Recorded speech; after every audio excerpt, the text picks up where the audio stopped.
Shadowing. The Optus CEO has faced a grilling and a sanity inquiry over last week's nationwide network outage. The inquiry heard hundreds of 000 calls weren't able to be made during the blackout. Political reporter Murti Bible has more for Parliament House in Canberra.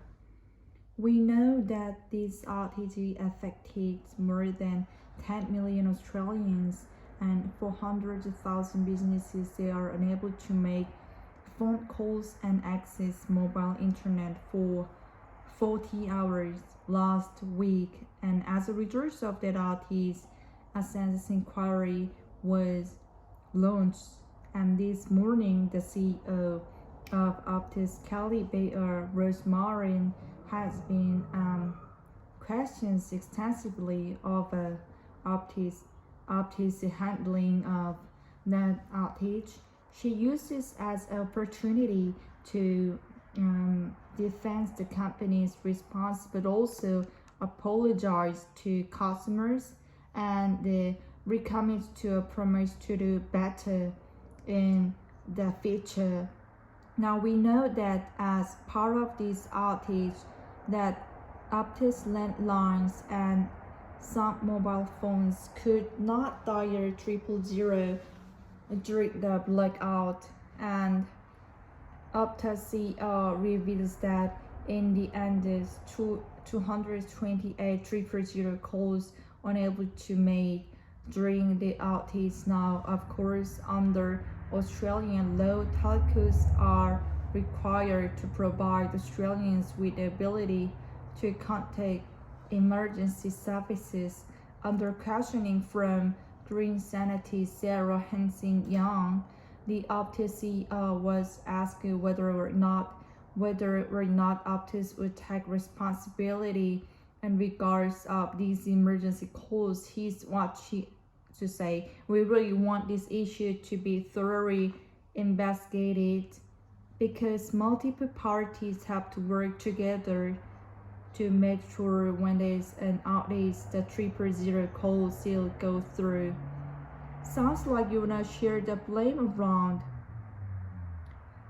We absolutely take accountability for the outage. What I'm trying to explain, that 000 system itself should have helped our customers during our outage, and we will take accountability for any role we've had in that, but there are also probably changes that need to be made in other parts of the system. Now, Ms. Bearer Rosemarin said that the company had contacted all 228 people who have made those phone calls in the wake of that outage to make sure they were okay.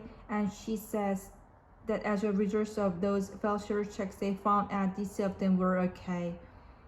The CEO mentioned compensation for affected customer. Yeah, she did, JMS. So we know that customers were offered 200 gigabytes of data as compensation in the wake of this outage. We also know that affected customers and businesses could approach Optus if they have special circumstances around any losses of money during the outage. And the CEO says that so far 8,500 customers and not small businesses have reached out to Optus seeking compensation.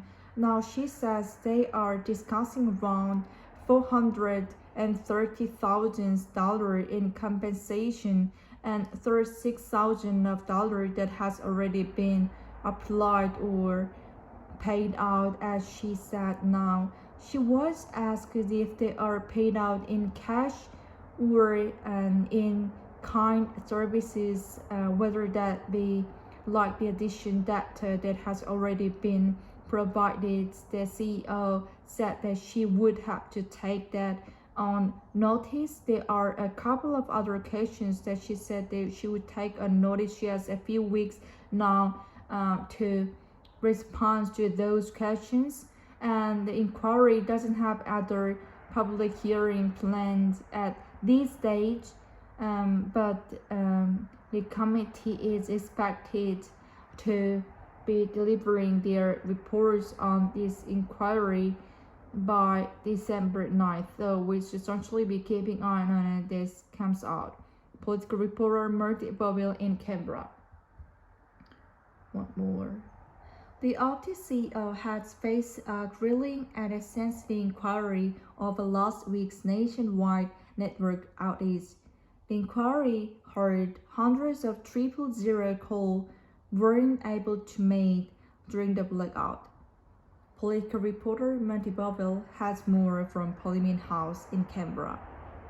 We know that this outage affected more than 10 million Australians and 400,000 businesses that are unable to make phone calls and access mobile internet for 14 hours last week, and as a result of that outage, an Senate inquiry was launched, and this morning the CEO of Optus, Kelly Bayer Rosmarin, has been questioned extensively over Optus handling of that outage.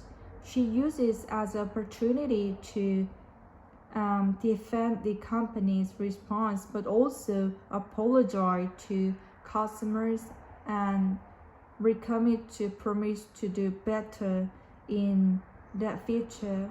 Now we know that as part of this outage, that Optus landlines and some mobile phones could not dial 000 during the blackout, and the Optus CEO reveals that in the end 228 000 calls were able to make during the outage. Now, of course, under Australians law, telco are required to provide Australians with the ability to contact emergency services.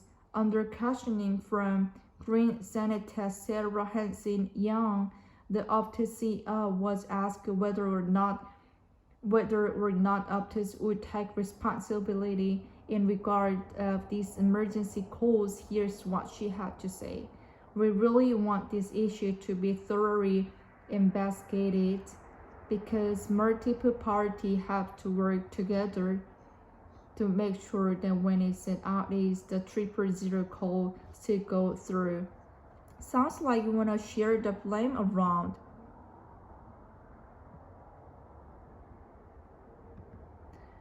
What we absolutely take accountability for the outage. What I'm trying to explain is that 000 system itself should have helped our customer during our outage, and we will take accountability for any role we've happened in that, but there are also probability changes that need to be made in other parts of the system.